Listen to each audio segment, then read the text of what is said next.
नमस्कार दोस्तों, जय हिंद, जय भारत। दोस्तों, आज हम इस वीडियो में जानेंगे जूही की कली कविता का सारांश बहुत ही सरल शब्दों में। इससे संबंधित प्रश्न हिंदी एमए तथा बीए की परीक्षाओं में पूछे जाते हैं दोस्तों, और यूजीसी नेट की परीक्षाओं में भी पूछ लिए जाते हैं।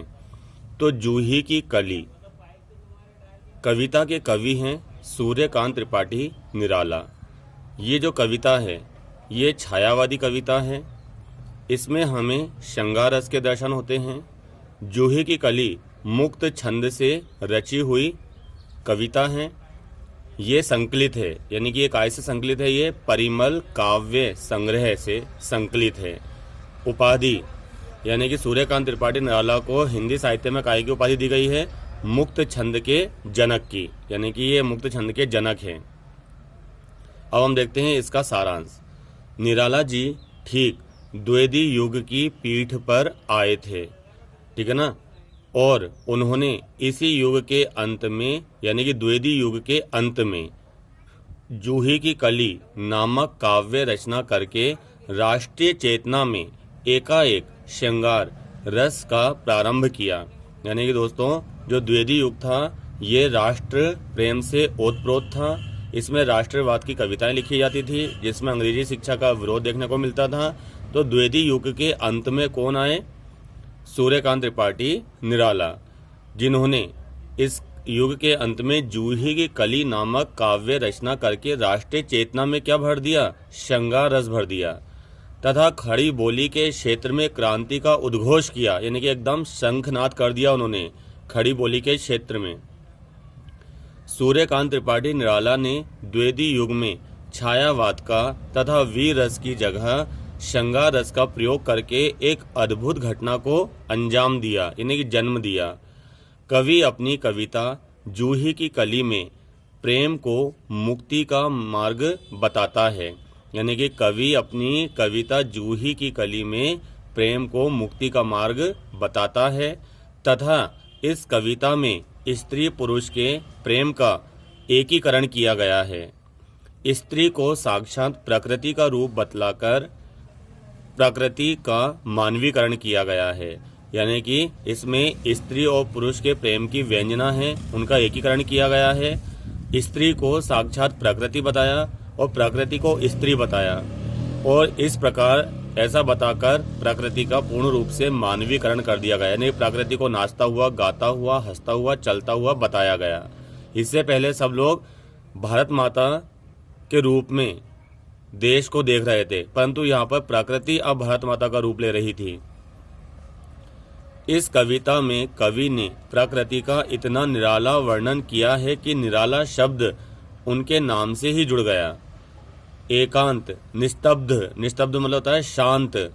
एकांत, निस्तब्ध रात्रि में, जंगल में बेल, बेल मतलब वल्लरी के पत्रों, पत्र मतलब होता है पत्ते, की गोद में। यानी कि एकांत निस्तब्ध रात्रि में जंगल में बेल के पत्तों की गोद में जूही की कली, जो अभी दुनिया से अनजान थी, जो कौमार्य के रंग में रंगी थी, यानी कि जो अभी कुंवारी थी, जो कली थी, ठीक है ना, कौन? जूही की कली, वो अभी सोई हुई थी। काय में? बेलों के पत्तों की गोद में सोई हुई थी।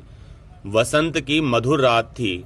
उस रात में दूर सुगंधित पवन रूपी राजकुमार को अपनी प्रिया जूही की याद आई।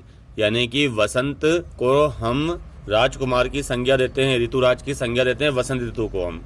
तो वसंत की मधुर रात थी, तो उस रात में दूर कहीं पर सुगंधित पवन रूपी राजकुमार को अपनी प्रिया जूही की याद आई। अभी जूही कहाँ थी? इधर सोई हुई थी, और वह जंगल, पहाड़, सरोवर, नदी, बगीचों को पार करता हुआ अपनी प्रियतमा के पास पहुंच गया।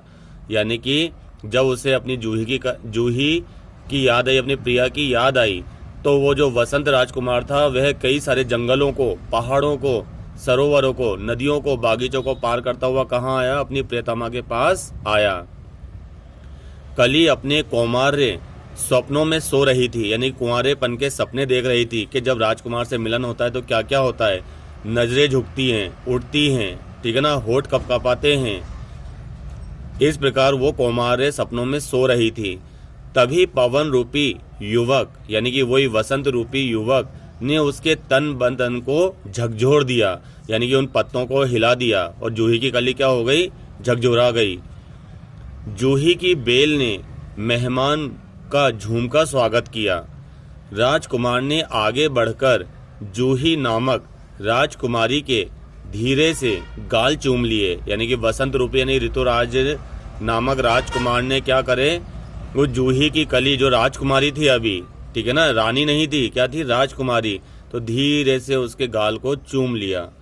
परंतु कली भी बड़ी चतुर चालाक थी, ठीक है ना, यानी कि कली भी बड़ी चतुर चालाक निकली। वह दिखावटी प्रदर्शन कर नेत्रों को बंद किए रही थी, यानी कि वो भी सोचे थी देखती हूँ ये राजकुमार और क्या क्या करता है। दोस्तों, जब पहला पहला मिलन होता है स्त्री और पुरुष का तो उसमें इसी प्रकार का प्रेम भी होता है दोस्तों। तो उसी प्रेम को इन्होंने कहाँ डाल दिया, प्रकृति में। किन्ने, निराला जी ने, क्योंकि वह यौवन के मद में डूबी हुई थी। पवन रूपी नायक भी बड़ा ही निष्ठुर था, यानी कि बड़ा ही कठोर था, निर्दयी था।